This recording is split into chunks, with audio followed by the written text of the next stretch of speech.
Well, one of the exciting innovations from Bowls Australia over the past 6 months has been the introduction of a new radio program called Without Bias. It's hosted by Jack Heverin and Barrie Lester each and every Sunday morning at 7 o'clock right around Australia. If you happen to miss the most recent episode on Sunday morning, it featured National Coach Steve Glasson in studio with the boys. He looked back at 2012, the successes of that year, and forward to 2013 and the Com Games in 2014. Here is a behind-the-scenes look at the interview with Steve Glasson on Sundays Without Bias.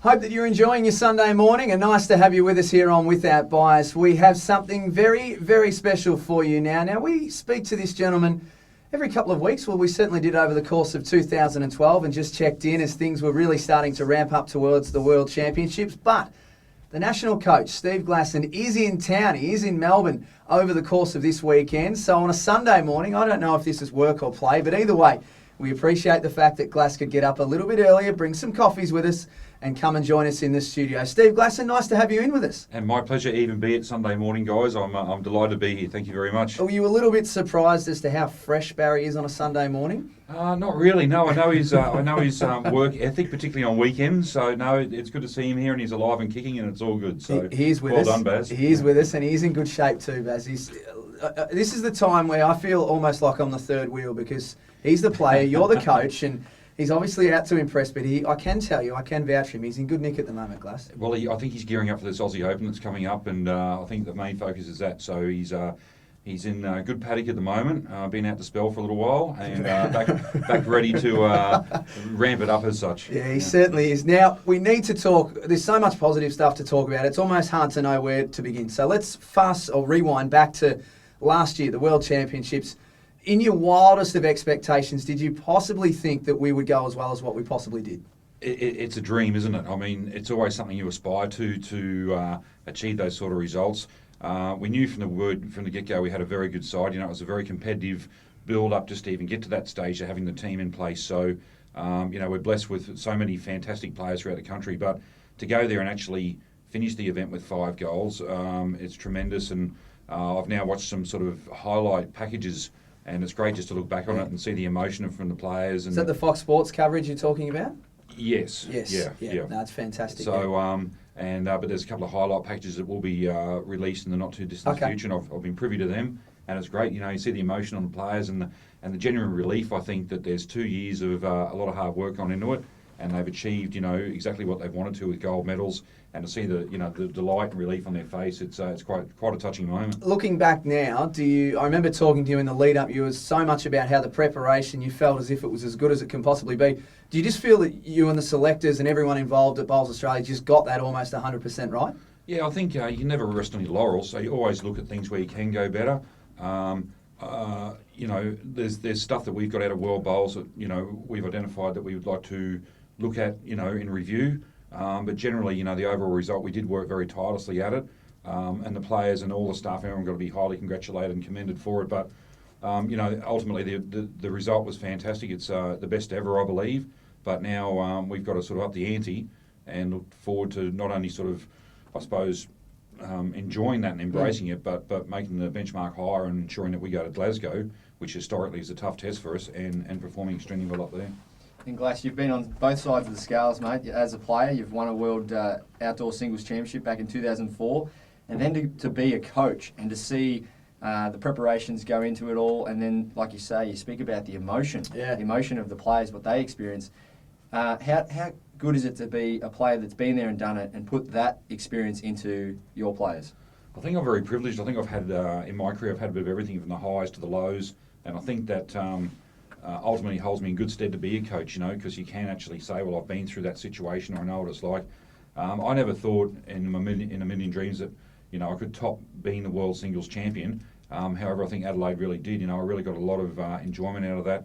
As I say, to see the elation on the players' faces, the joy was just a very touching moment. In fact, we had a few laughs, a bit of running joke, because sunburn cream kept running in my eye at the presentation, apparently, and funny, I wasn't wearing any at the time, so I don't know what happened there, but the eyes were stinging, a bit watered up. So, you get very tight with these guys too. They're not only your players, but they're very close friends, and there's a great relationship there. So to see them actually achieve and and embrace it so much is it's I'm getting goosebumps just sort of thinking about it here. It's a big thrill. Were you pleased and I guess surprised to an extent exactly how much Adelaide really took in the event? From what I could tell, and we only managed to sneak over for one episode of Without Bias, but other than that, I was really just relying on what I was seeing with pictures and what I was being told from yourself and other competitors. But it just really seemed as if the state just lived and breathed the tournament. I think so. It's hard to really grasp it when you're heavily involved as we were, because you kind of, the morning starts at 5:30 in the morning, and you're on the go straight away, and you're busy throughout the day with the team and all the logistics and the environment that goes on around it. So to really get a full grasp of it, it's very hard, but the feedback's been tremendous. I mean, just watching the crowds, in the finals, that gives you a much better understanding as to how they did embrace it. But the actual event itself, whilst it was 3 weeks there and so much in preparation, it really flew by. And I suppose for a week afterwards, I was waking up at 5 in the morning saying, right, what's on today? Yep. And then, hey, my God, I'm laying next to my wife here, I'm home, what's going on? So, it's kind of scary. Question to the both of you, I guess, but one being the coach and one being the player. What has this done for the sport? To have the event in Australia, to compete in front of home crowds and to basically have it on the national sports radar, on all news services. It was being, obviously not just this show, but it was being heard on a lot of different radio programs, TV, newspapers, online. What has it done for the sport as a flow-on effect? And what can we see, I guess, over the next couple of years as that flow-on effect? Well, I think just from a player's point of view, it really creates a bit of a benchmark. I suppose for the players out there, they know now how much hard work and effort really goes into being able to get to a certain level, whether that be state or Australia. And when you see a country such as Australia and listening to what Steve has to say about preparation, as a player you go, well, that is what I've actually got to do. I can't just go and put bowls down during the week and go and try and win a couple of tournaments. I've actually got to really train my backside off, put in the hard yards and prove myself to be an elite level bowler. And not only for as the education being great for a bowler, but it's been great for people out there, just that have heard anything about bowls or have come across it in the paper or on the radio and just said, wow, we are really good at this sport and we've got a lot of people out there playing. Maybe it's worth giving it a go. Glass, your thoughts? Yeah, I think it's got to be a positive for the sport. For so many reasons, the public perception, the funding, the whole works, it's fantastic. But, I think it has been a great learning curve for the sport and what Baz says with the preparation and what went into it. And the amount and time and effort that the staff and in particular the players put into being right there at the right time. It was interesting on the way through.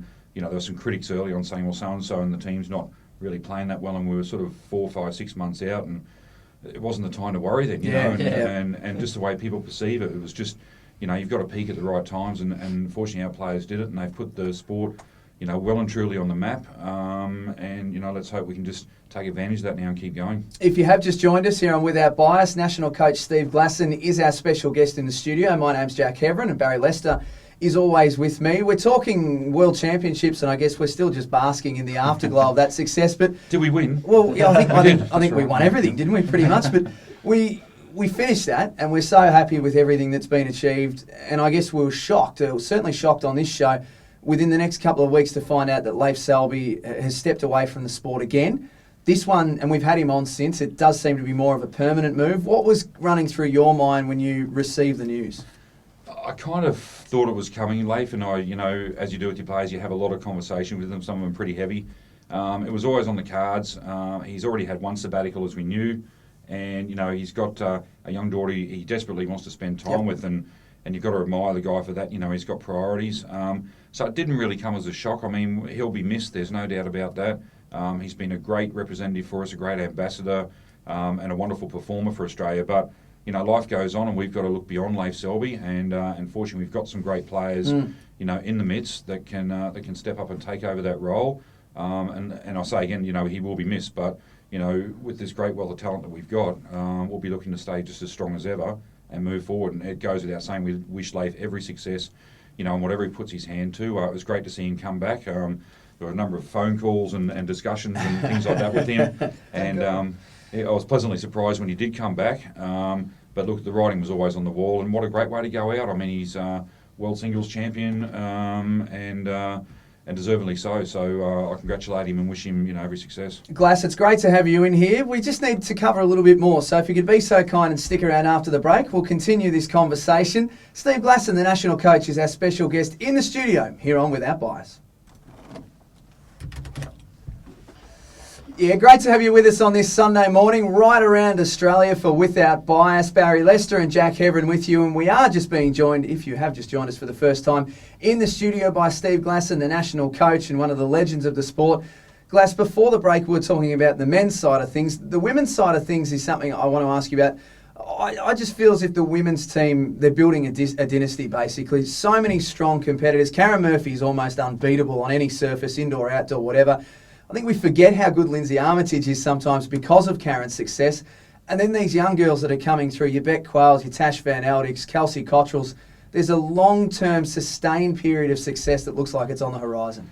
Oh, very much so. As you say, Karen, often referred to as Queen of the Greens, had an outstanding 2012 that she cleaned up anything and everything that was available. So you look at Kelsey, I mean, she's 22 years of age, and she's a veteran on the national scene. So, you got players like that, Lindsay, not even 30 yet, late 20s, our squad captain, and years left in her. So I suppose the only thing that comes into it if they start to think about families and stuff like that. And there has been some discussions on that with a couple of them, but, we'll play that by ear. But certainly, they've got a long-term left in their career should they want it, and they have the motivation, desire to keep performing and committing to the sport. And plus there's some good young ones coming through behind them just to keep them on their toes. So you look at the likes of Carla Rogers and players like that, big futures. And obviously that's on the ability point of things, Glass, they're great players and they perform very well. Just tell us a bit about the compatibility and when it comes forward to looking forward to selecting teams, and you're looking at not just ability but how the combination is very important when it comes to being compatible. Oh, it's vital. I mean, you've got to get a team that does get along, that's got the same ambition, the old adage, there's no I in team. And I think in some cases in the past, Australian teams have had, a small part of that, and that's something we've worked very hard on with the culture. And look, we still have our moments, there's still tears at times, and there's still emotions and things that go on. That's just, it's part and parcel of it. But ultimately, they've got to be willing to fit into the culture that we sort of try and set out. And they've done it very well, and I think Adelaide is a great example of that. So, when you spend a few months together like that, living with one another, and they're certainly different characters, they've got to get along well and I suppose deal with their differences, and that's one of the great things. They're all different characters in their own right, and yet they can still sort of get out there and do it for the country, really, which is great. From a high performance perspective, what does 2013 look like? Oh, look, it's all about Glasgow now, really. It's a total change of face. We've gone from the slick, hard, nice greens of Adelaide to what can only be described as treacherous in Glasgow. We historically, as I say, Australia's had a poor performance up in the Northern Hemisphere. So, we've identified training venues here in Australia that we'll use and really just get them up to speed on how to play these very difficult greens. And I suppose the mental side of things is the biggest one, ensuring that they're mentally capable of handling these tough conditions and the things that will go on with that. And I believe you get a chance to go overseas later in the year, Glass, to try and get a squad together and, like you say, prepare on the greens and maybe get a little bit acclimatised to the conditions over there. Yeah, we're going to Wales and Scotland in about mid-August. I'll be over there for 3 or 4 weeks, playing a series in Wales and then an 8 Nations series in Scotland. And of course we'll be staying on afterwards to tweak all the things that we learn about it. So it'll be a great stepping stone towards Glasgow, and hopefully we learn a lot about it, and obviously identify those players that are really suited to play in those tough conditions, which means ultimately, our Championship World Bowl side could change if, these great champions don't adjust to absolutely reverse conditions to Adelaide. Now, before we let you get out of here, we can't not talk about, I don't know if you're nervous about this, Baz, at all slightly, Glass is competing in the Australian Open, don't forget, as well. Now, the Master is going to whip the apprentices. I've just got a feeling, but you still like to get out there and show them how it's done? Yeah, mate, I'm not playing a great deal. I'm playing Premier League as a marquee player for South Tweed and in the Gold Coast at the moment.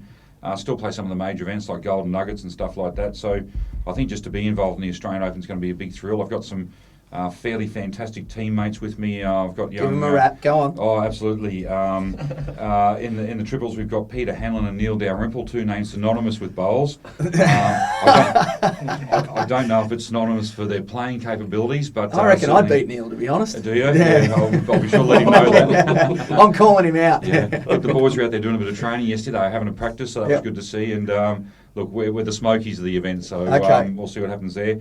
And then I've got a young man from Victoria Country, Lucas Protopapas.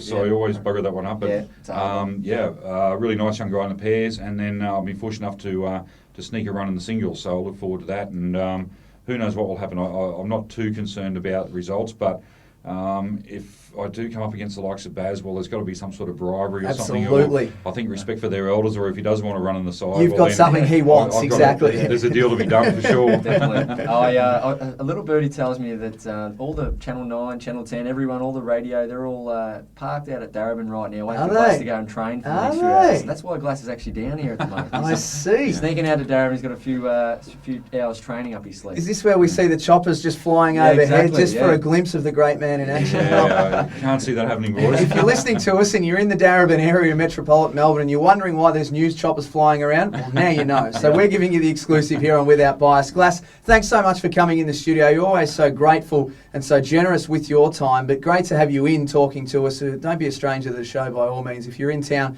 pop in, but best of luck for the Australian Open and 2013. Jack, Baz, thank you very much. It's a pleasure, albeit a Sunday morning, but delighted to be here, and look forward to returning sometime soon. Beautiful, mate. Well done. Good, thanks, Beautiful. boys. Well, there he was, Steve Glasson, in studio with the boys on Without Bias last Sunday morning. For all the information about Without Bias, where you can hear it around Australia, and for previous episodes podcasted, go to the news and multimedia section on the Bowls Australia website. That's www.bowlsaustralia.com.au.